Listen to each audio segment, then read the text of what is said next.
jërë ngeen jëf chers internautes de Sport Life 221 ñu ngi leen di nuyu di leen jaajëfal di amaat mbégte bu yaatu di leen retrouver saa su nekk fii ci biir Sport Life 221 le temple du sport comme ni ma koy woowee ñu fas yéene ànd ak yéen saa su nekk rek dëgtal leen les brèves de l'actualité sportive comme ni ñu tàmm di ko defee saa su ne dañ koy doore ni ak la une des journaux sportifs waaye tamit dinañu ñëw sur les résultats de la Ligue des Champions les matchs du jour laataa ñuy terminer sur les divers de l'actualité footballistique au phare donc ñu fas yéene dugg ci bile jotaay commencé ko par yéenekaay Tribune Sport ñoom ci seen xët bu njëkk ñi ngi mettre en avant affrontement entre supporters de l'ASC Farba ak équipe bi di Natangué la tension nag mi ngi monter donc un jeune supporter moom jot na ñàkk bakkanam en prélude aux demi-finales de la zone 1 de l'ODCAV de Kër Massar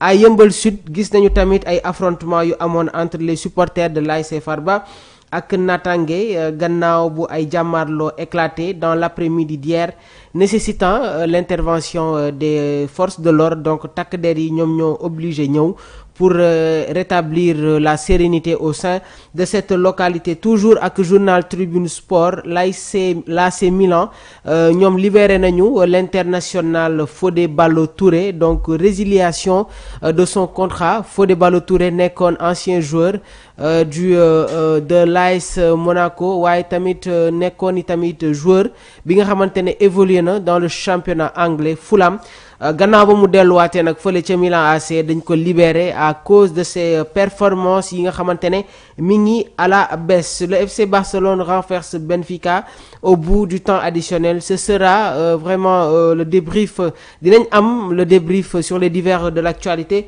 on continue ak journal bi du Point Actu Sport ñoom i tamit ñi ngi ñëw ci jongante Ligue des Champions bi amoon entre l'AS Monaco ak équipe bi di Aston Villa Monaco s'offre Aston Villa et assure presque sa place en play-off Lamine Camara ak Buendia ñoom la ñu mettre tamit ci bi le journal la victoire éclatante du FC Barcelone donc une remontada dingue contre le Benfica dinañu ñëw ci bile match après Point Actu Sport on enchaîne avec Rewmi Quotidien Sport Mercato l'AC Milan résilie le contrat de Fodé Ballo-Touré comme ni ñu leen ko waxee woon sànq jot nañ leen indil une lecture concernant le contrat du joueur qui a été résilié par les dirigeants rossoneri dañuy continuer ba tey football le stade Léopold Sédar Senghor pourrait accueillir les Lions pour la fenêtre mars donc ñu gis tamit ay rénovation ci stade Léopold Sédar Senghor bi nga xamante ne boobu ba tey am na ay travaux yu am solo yi nga xamante ne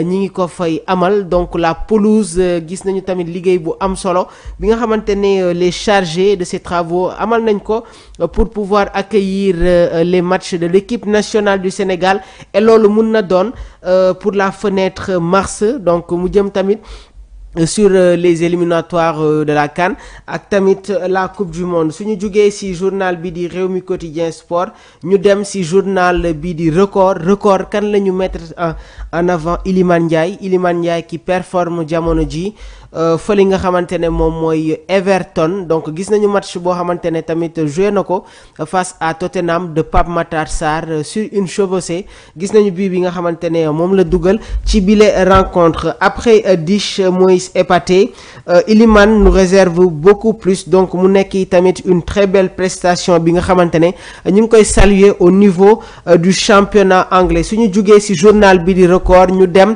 au niveau international ak le journal Marca ñoom ñi ngi ñëw ci match bi nga xamante ne amoon na entre l'Atlético de Madrid ak le Bayern Leverkusen waaye tamit l'autre match bi nga xamante ne les acteurs du football rafetlu nañ ko mu amoon diggante Benfica ak le FC Barcelone mais on commence d'abord par match bi nga xamante ne amoon na diggante Atlético de Madrid ak équipe bii di Benfica donc 2-1 en faveur des Colchoneros te pourtant Bayern Leverkusen moo jotoon dugal le premier but de cette rencontre grâce à l'international équatorien muy Hincapié sur une passe lumineuse de Mukiele 46e minute de jeu 52e minute de jeu, Julián Álvarez, l'attaquant de l'Atlético de Madrid en provenance de Manchester City, égalise.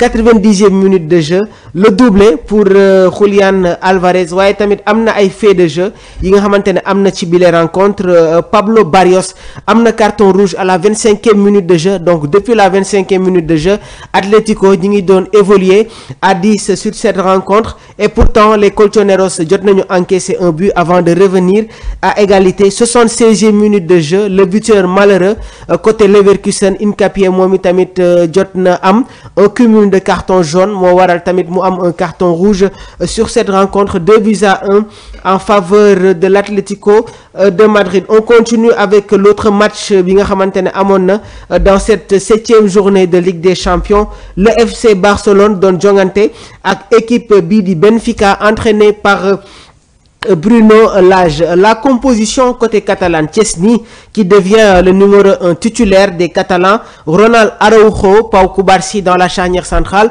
Jules Koundé, Alejandro Balde. Au milieu de terrain ñu am la Masia comme ni ma koy woowee, Casado, Pedri, Gavi, Rafinha, Lamine Yamal, Robert Lewandowski. Mu nekkoon i tamit le système 4-2-3-1 qui a été proposé par Hansi Flick. Hansi Flick tamit nekk di jouer à un jeu de l'heure envers coach yi nga xamante ne ñi ngi jongante ak moom. Composition probable: le Barça se retrouve avec un système 4-2-3-1, waaye si biir match bi gis nañu un changement de système avec des jeux de triangle au niveau du milieu de terrain. Le Barça s'est retrouvé sur un schéma 4-3-3. Nous allons revenir nag ñu ñëw sur les notes des matchs. Effectivement, Rafinha se retrouve avec une note de 9,6. Robert Lewandowski doublé, moom itamit am na une note de 7,8.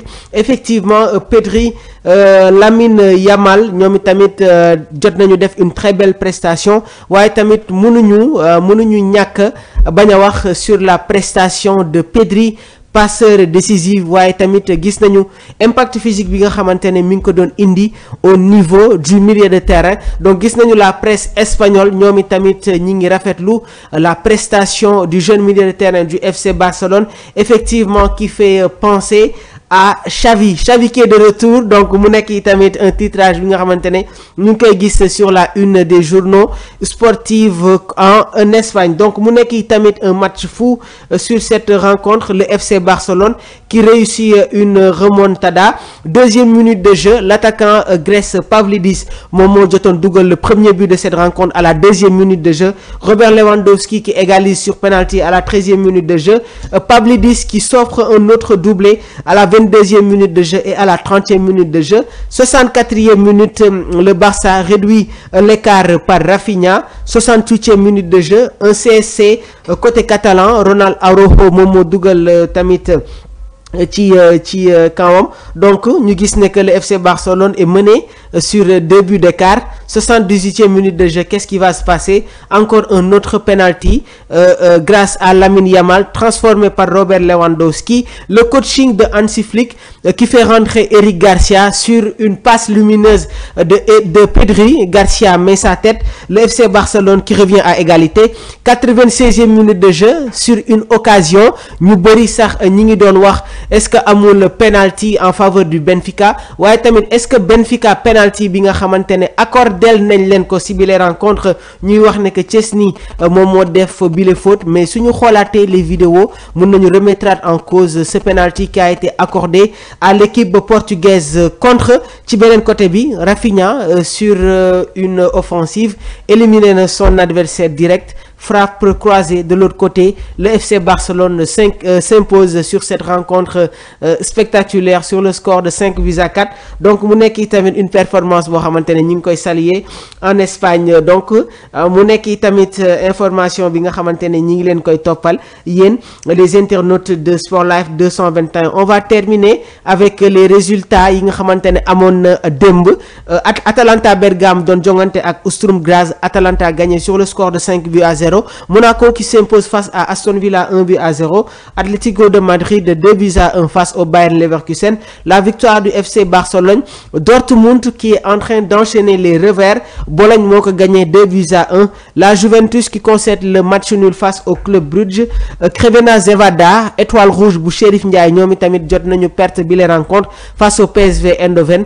À Anfield Lille doon jongante ak équipe bi di Liverpool gagné sur le score de 2-1. Slovan Bratislava doon jongante ak Stuttgart 3-1 en faveur de Stuttgart. Pour les rencontres d'aujourd'hui ñu ñëw aussi donc Leipzig dina jongante ak Sporting, ce sera à 17h45. Shakhtar Donetsk dinañu jongante ak le Stade Brestois. Milan dina jouer ak équipe bi di Girone. Arsenal di dalal Dinamo Zagreb.